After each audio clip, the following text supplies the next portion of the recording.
Bonsoir à tous. C'est pour moi un honneur et un plaisir d'introduire ce cycle de conférences, surtout devant un auditoire aussi conséquent. Je suis très impressionnée par la salle. Donc ce soir, comme Florence vient de le dire, nous allons parler du système solaire. Et dès que je peux avoir l'image, je ne sais pas si c'est moi qui dois l'avoir ou si c'est vous. Ce que nous allons faire, donc, c'est essayer de remonter à l'histoire du système solaire à partir des observations que nous faisons aujourd'hui.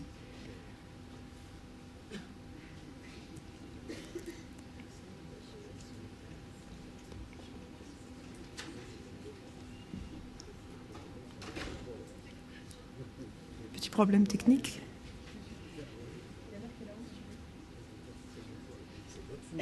Qu'est-ce que j'ai fait? C'est votre fond d'écran? Oui. Non, c'est pas mon fond d'écran, c'est le vôtre. Non. Je connais pas ça, moi. C'est bien votre ordinateur. Bah oui, mais... Voilà. Ok, merci. Je suis très mauvaise en informatique, comme vous pouvez voir. Bien, il était une fois donc le système solaire, et pour faire cette étude, ce voyage dans le système solaire, nous allons commencer par en faire un bref inventaire. Qu'est-ce que nous trouvons dans le système solaire? Eh bien, comme vous le savez tous, nous trouvons des planètes.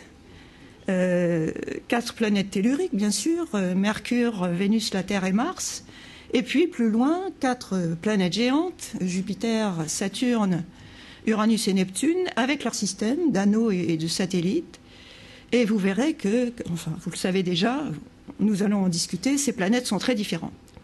Entre ces deux classes de planètes, nous avons une ceinture de petits corps que nous appelons les astéroïdes, dont nous comprendrons aussi, à la lumière du scénario de formation, pourquoi ces petits corps sont là. Un mot sur Pluton. Vous savez que Pluton, jusqu'à l'année dernière, était considéré comme une planète qu'on trouvait un peu bizarre, un peu différente des autres. Aujourd'hui, nous savons que ce n'est pas une planète, en fait, mais ce n'est que l'un des plus gros représentants d'une nouvelle catégorie d'objets qu'on appelle les objets transneptuniens, qui sont des petits objets qui transitent au-delà de l'orbite de Neptune. Alors nous continuons notre inventaire, nous avons des comètes. Les comètes, ce sont des petits corps qui ont la particularité d'aller de très loin à très près du Soleil. Ce sont des voyageuses, et j'en dirai plus tout à l'heure. Et puis j'ai mentionné aussi la poussière interplanétaire. Ceci pour vous dire qu'il n'y a pas d'arrêt dans l'échelle des distances. On connaît les gros objets, bien sûr, on connaît les planètes, mais on a des petits corps de plus en plus petits jusqu'à la taille microscopique. Toutes les échelles sont représentées dans les dimensions des corps du système solaire. Alors venons-en donc à ces deux catégories de planètes, planètes telluriques et planètes géantes. En quoi sont-elles différentes? Eh bien, près du Soleil, enfin relativement près du Soleil, nous avons les 4 planètes telluriques. Donc, en fonction de leur distance au Soleil, vous avez Mercure, puis Vénus, puis la Terre, puis Mars. Elles se caractérisent par une forte densité, une relativement petite taille, puisque la Terre est la plus grande, et l'atmosphère est peu massive, c'est-à-dire qu'elles sont essentiellement rocheuses. Cette atmosphère, elle provient, on le pense, d'une part du dégazage du globe au moment de la formation des objets, et aussi des impacts météoritiques qui contenaient aussi des gaz. Elles ont peu ou pas de satellites, puisque le maximum c'est Mars qui en a 2, et Vénus et Mercure n'en ont pas. Passons aux planètes géantes. Maintenant, nous sommes plus loin du Soleil, nous sommes à une distance de 5 unités astronomiques. Nous avons des objets qui ont un grand diamètre, donc le rayon va de 4 à 11 rayons terrestres. La densité est très faible, vous voyez qu'elle va de 0,7 pour Saturne à 1,7 dans le cas de Neptune. Et à la différence des planètes telluriques, nous ne voyons pas leur surface solide. L'atmosphère est extrêmement massive et elle est dominée par des gaz légers qui sont l'hydrogène et l'hélium. Et elles ont la particularité, ces planètes géantes, de posséder un système d'anneaux et de nombreux satellites réguliers. Alors, ce qu'on appelle un satellite régulier, c'est un satellite qui est dans le plan de l'équateur de la planète, c'est-à-dire qui s'est formé en même temps que la planète elle-même. Ceci par opposition aux satellites qui ont été captés, qui sont sur des orbites différentes du plan équatorial. Alors, quelques exemples bien connus. Vous reconnaissez bien entendu la Terre. Ce qui est caractéristique dans les images de la Terre prises de l'espace, c'est qu'il y a toujours des nuages quelque part. Ces nuages, bien sûr, ils vont se déplacer en fonction des systèmes climatiques, cycloniques, mais vous pouvez être sûr que vous ne verrez jamais la Terre sans nuages. Ça, vous êtes sûr que vous aurez toujours des nuages à un endroit ou à un autre.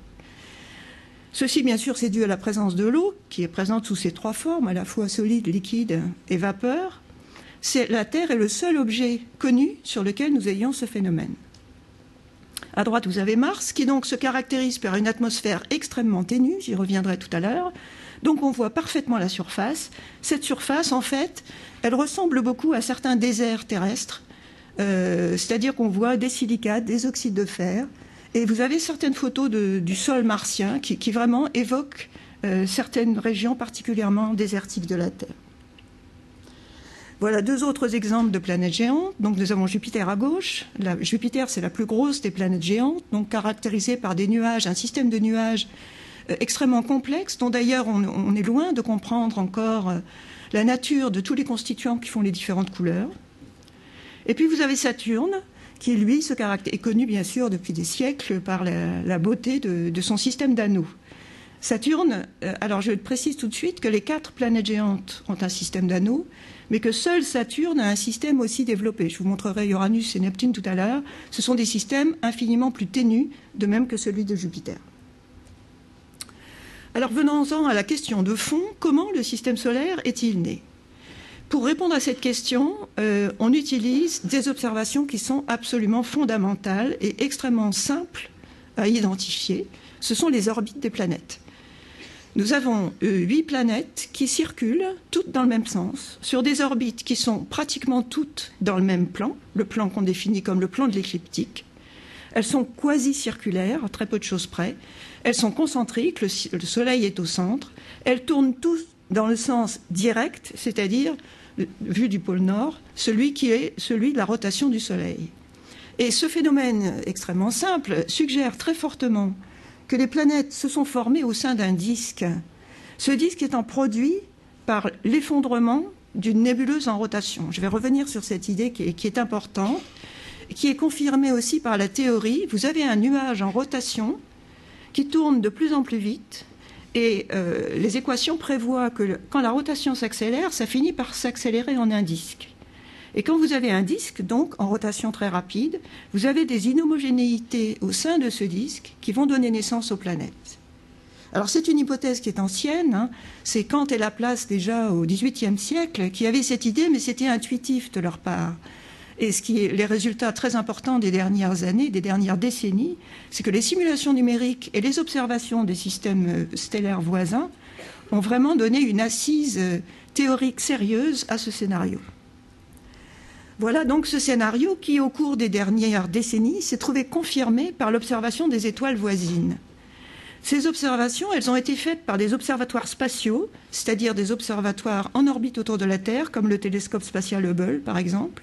Mais il y a aussi eu des observatoires infrarouges. Ils ont montré qu'il y avait des étoiles jeunes ou en formation qui étaient entourées de disques circumstellaires, ces disques qui entourent ces étoiles. Ils ont montré aussi qu'on avait des émissions de G, bipolaires, c'est-à-dire dans l'axe de rotation perpendiculaire au disque. Et enfin, les observations ont montré que les objets très jeunes, les étoiles très jeunes, avaient une phase d'activité intense que l'on soupçonne fortement d'avoir existé également sur le Soleil. On appelle cette phase la phase Tethori, simplement parce que l'étoile Tethori est la première étoile sur laquelle ce phénomène a été observé. Bref, tout ça va dans le sens que nous pensons, les astronomes sont maintenant tous d'accord, sur le fait que la formation stellaire, la formation des étoiles, suite à l'effondrement d'un disque, est un phénomène courant dans l'univers. En ce sens, donc, le système solaire n'est pas unique à ce niveau. Alors voici quelques images qui illustrent ce propos. Ça, ce sont des images de disques protoplanétaires qui ont été pris par le télescope spatial Hubble dont je vous parlais. Vous voyez qu'il y a une très grande diversité. Vous avez un objet brillant au centre et puis une enveloppe, une espèce de cocon qui est vraisemblablement fait de poussière, quelquefois opaque, comme en bas là. Je ne suis pas sûre d'avoir du signal, mais enfin, disons que c'est en bas à gauche, ça va très bien. Vous aurez reconnu la région sombre,